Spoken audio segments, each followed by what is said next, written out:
Good evening. Thank you for coming. I'd like to start by telling you that I have dedicated this play to a dear friend named Dayo. Dave and I joined the Marine Corps in 1967 on the buddy plan. We survived Vietnam together and remain good buddies today. Dave is what some might call a low-key guy. Notice he's not sitting here in the front row. I would. Not waving any flags to be noticed. Therefore, many of you may not know that he has done more to help veterans in our community than any individual I know.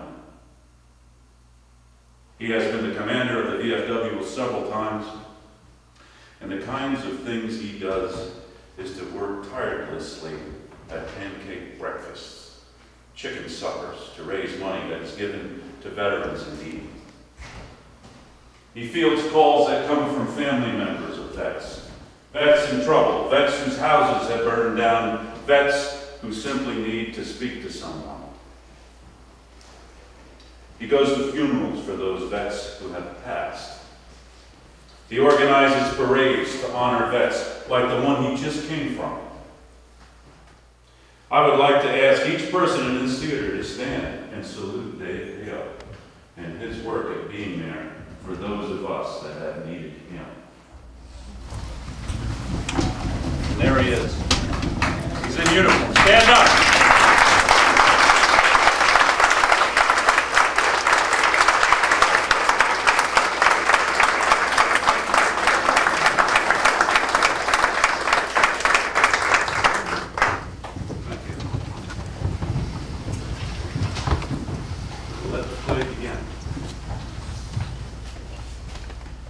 Now, it's the style. It's the vogue.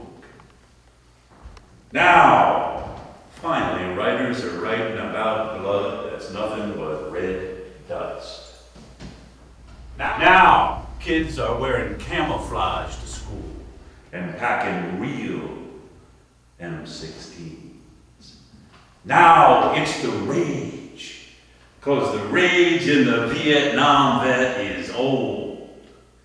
Tears and beers have grown a cataract over eyes that once sighted M60 machine guns.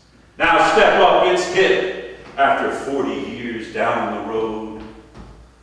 Now it's safe to slap him on the back. His medals are hidden, family broken. Now, don't be afraid, he's no longer the baby killer. Long ago, he slipped into the darkness of the 70s. He's a cool cat. Now, don't you worry that you gave him a parade 10 years too late.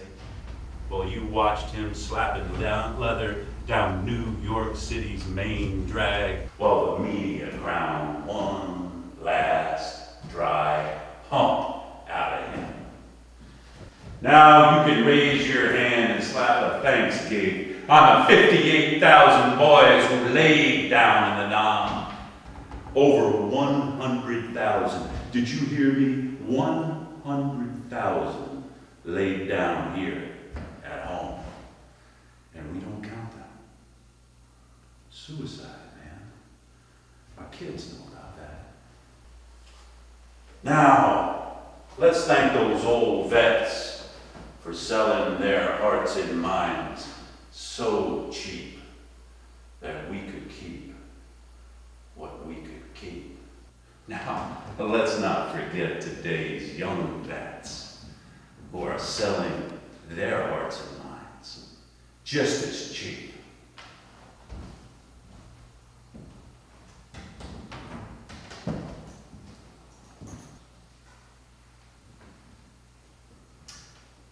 Some of you might remember a saying that came back with our soldiers from the Vietnam War.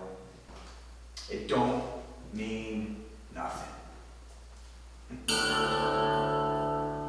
Some vets say this is their way of spitting in death's face. death spit back.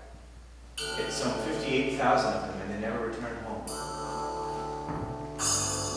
Today, spittle still drips from Satan's chin as we pass the number 100,000 Vietnam veterans have committed suicide.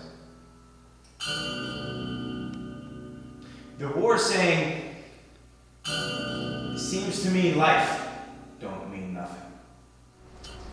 Maybe if soldiers' lives were as valuable as the lives of those of us who are sending them, we'd be more careful where we told them to go, and more caring when we came home. Let me show you a story now of a couple of Vietnam vets who were never able to find the switch to turn off their war.